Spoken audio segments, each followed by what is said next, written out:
Angelina Jolie, from the heart of Hollywood to the world's forgotten corners.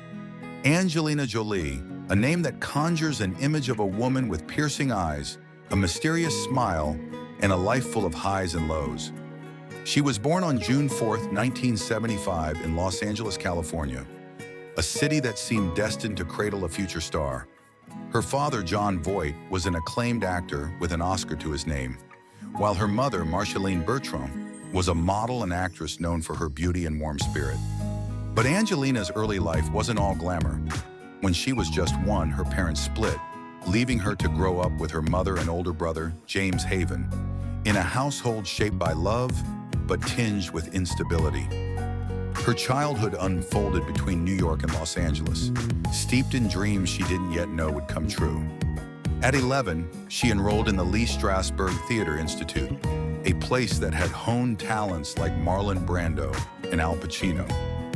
It was there that her passion for acting sparked, though curiously, she once dreamed of a very different path, becoming a funeral director. She said death always fascinated her philosophically, not as something to fear, but to ponder. In 1982, at just 7 years old, she made her screen debut alongside her father in Looking to Get Out, a small role that didn't ignite an instant love for the spotlight. She stepped away from acting for a while, but her striking beauty and innate talent wouldn't let her stray too far from Hollywood. With a face reflecting her German, Slovak, French-Canadian, and even distant Dutch roots, she soon found herself in modeling and music videos, appearing in works by the Rolling Stones and Lenny Kravitz. Slowly, she drifted back to acting. In 1993, she landed a lead role in the low-budget Cyborg 2, but the film flopped with critics and audiences alike. Disheartened but undeterred, she pressed on. 2 years later, Hackers gave her a breakthrough alongside Johnny Lee Miller. Though it didn't set the box office ablaze, it later became a cult classic and put her on the radar. Around this time, she married Miller in a wedding that screamed her wild spirit. She wore black rubber pants and a white t-shirt with his name scrawled in her own blood. The marriage lasted just 3 years, but it was a sign of the unpredictable energy she'd carry through life. The late 90s marked her meteoric rise. In 1997, she starred in the TV movie George Wallace, earning her first Golden Globe. The next year, she mesmerized audiences as Gia Karangi, a tragic, drug-addicted model in Gia. Clinching her second Globe and proving she was more than a pretty face, she had depth and soul.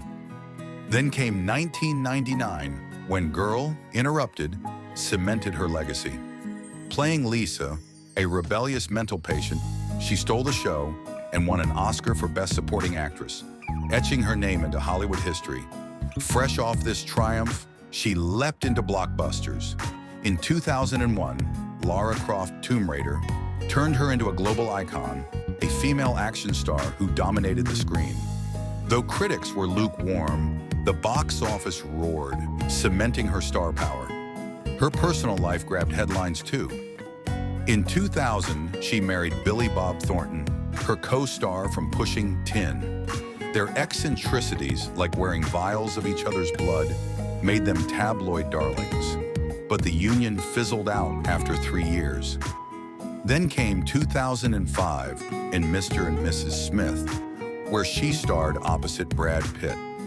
Sparks flew on set, igniting one of Hollywood's most talked-about romances. Rumors swirled that she'd broken up Pitt's marriage to Jennifer Aniston, though she always denied it. They became Tinseltown's golden couple, raising 6 kids, 3 adopted, 3 biological, and tying the knot in 2014. But by 2019, they'd parted ways in a messy, headline-grabbing divorce that's still unresolved. Yet Angelina's story isn't just about fame. In 2001, while filming Tomb Raider in Cambodia, she saw poverty and suffering up close, and it changed her. She began visiting war zones and refugee camps, from Darfur to Syria, becoming a UNHCR Goodwill Ambassador in 2001, and later a special envoy. Her humanitarian work earned her the Jean Hirschholt Humanitarian Award, and an honorary dame title from Queen Elizabeth II. She adopted her first son, Maddox, from Cambodia, followed by Zahara from Ethiopia and Pax from Vietnam, building a family rooted in compassion. She didn't stop at acting either. In 2011, she directed her first film, In the Land of Blood and Honey, a war drama that earned critical praise. She followed it with Unbroken and By the Sea, proving her chops behind the camera. In 2024, her portrayal of Maria Callas in Maria stunned audiences, landing her another Golden Globe nod. Now in March 2025, Angelina's 49 and still a force in Hollywood and beyond. From a curious kid in LA to a global star in Humanitarian, her life's a tapestry of contrasts: beauty and pain, triumph and turmoil, love and loss. One thing's constant: